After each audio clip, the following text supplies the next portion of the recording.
حواس کے لیے، تاکہ عبرت کے لیے کہ لوگوں کو پتہ چلے اگر ہم نشہ کریں گے تو صلح ہمارا جنازہ نہیں پڑھیں گے، نیک لوگ ہمارا جنازہ نہیں پڑھیں گے۔ اللہ اکبر۔ میرے آقا علیہ السلام کا فرمان ام المومنین نقل کرتی ہے، نشہ کرنے والوں کے ساتھ اپنی بیٹیوں کا نکاح مت کرو، اپنی بیٹیوں کے رشتے ان کو مت دو۔ آپ اندازہ کریں مسلمانوں، نشہ کرنے والوں سے اس قدر جو ہے ان کا بائیکاٹ کیا گیا ہے۔ اب آپ سوچیں گے مولانا سب بات صحیح ہے لیکن نشہ چھوٹتا نہیں۔ اب میں بات کو اینڈ کرتا ہوں۔ ایک بات آپ کو بتاؤں، یہ بات غلط ہے کہ نشہ نہیں چھوٹتا۔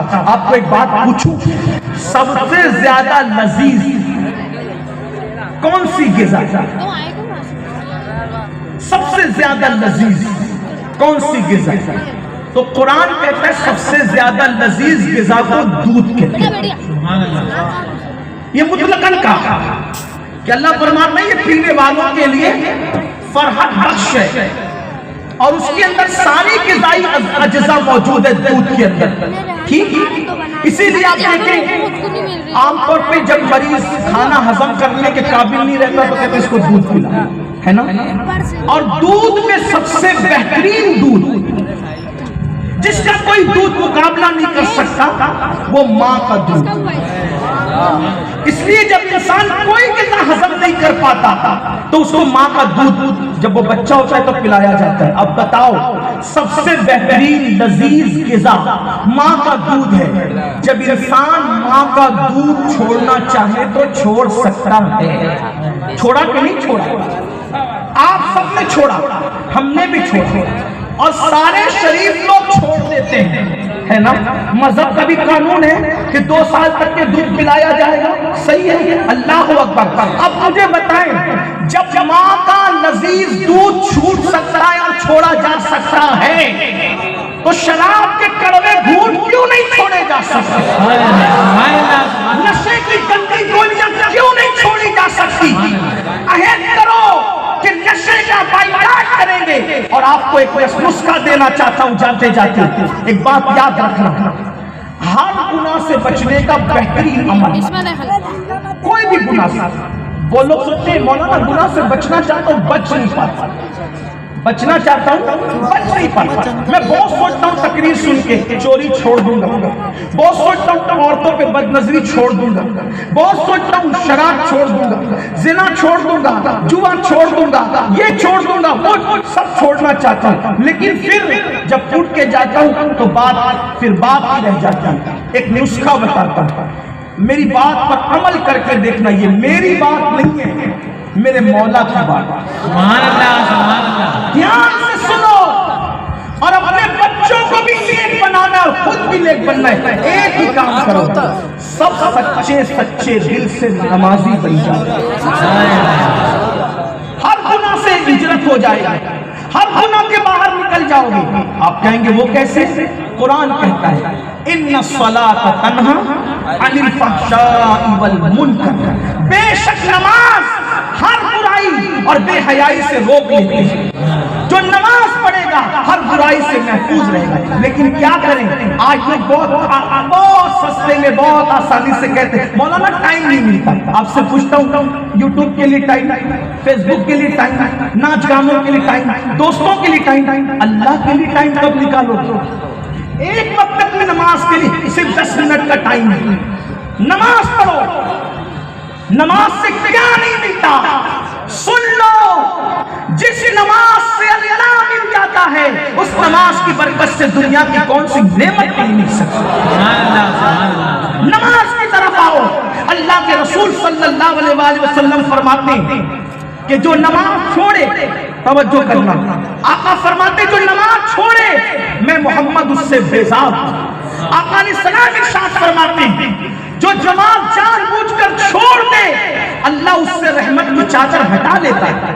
آقا نے سلام ارشاد فرماتے ہیں کہ جس نے جان بوجھ کر نماز چھوڑ دی اس کا نام جہنم کے دروازے پر لکھ دیا جاتا ہے۔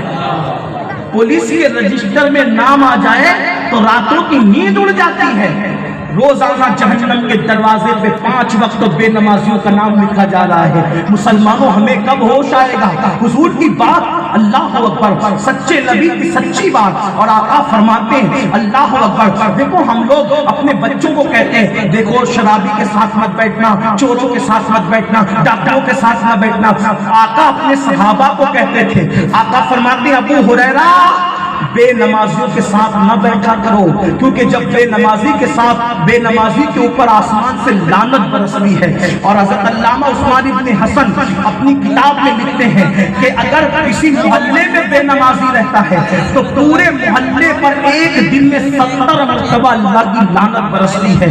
اب آپ کے دماغ میں خیال آ سکتا ہے کہ ایک آدمی بے نمازی ہے تو پورے محلے کا کیا قصور ہے کہ سارے محلے میں لعنت برستی ہے؟ تو یاد رکھنا محلے والے اس بے نمازی کو نمازی بنانے کی کیوں کوشش نہیں کرتے؟ محلے والے اس بے نمازی کو برا کیوں نہیں سمجھتے؟ اللہ اکبر. یاد رکھو میرے بھائیو. اب آپ کہتے ہیں ہمارے گھر میں برکت کیوں نہیں ہے، ہماری روزی میں برکت کیوں نہیں ہے، ہم بے چین کیوں ہیں، ہم بے قرار کیوں ہیں؟ سنو میرے بھائیو، دھیان سے سنو، غور سے سنو، اچھی طرح سنو. اللہ اکبر. جس گھر پر دن میں 70 مرتبہ لعنت برسے اس گھر میں برکت کیسے ہو سکتی ہے؟ اور اگر کھنڈوا والوں برا نہ مانو اور بات کا بتنگڑ نہ بناؤ تو ایک بات کہو، جس گھر سے اللہ رحمت اٹھا لے، جس گھر سے اللہ رحمت اٹھا لے، ملا کا تعویذ اس گھر میں کبھی برکت نہیں لا سکتا. نماز چھوڑ دی، اللہ کی لعنت برس رہی ہے اور آپ کہتے ہیں حضرت تعویذ دو تاکہ برکت ہو. میرے بھائی اللہ اگر برکت اٹھا لے کس میں طاقت ہے مجھے بتاؤ. اللہ کے گھر کو آباد کرو.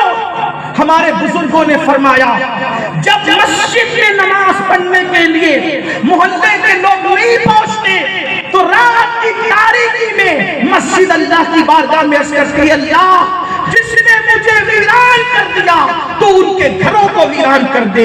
جس قوم کے لیے مسجد ہلاکت کی دعا کرے، تباہی کی دعا کرے، بربادی کی دعا کرے، وہ قوم عزت کے ساتھ کیسے جی سکتی ہے؟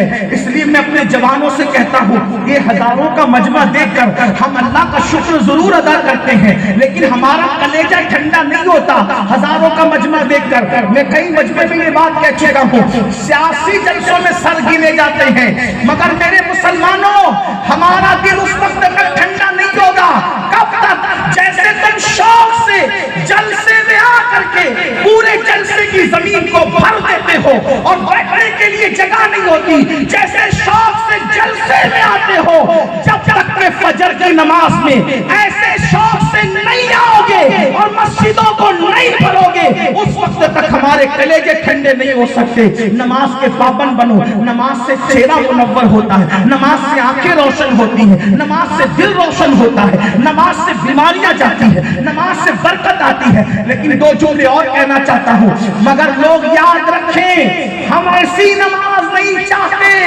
کہ جس میں نبی کا خیال ہی لوگوں کو برا لگے. اللہ اکبر. ہم تو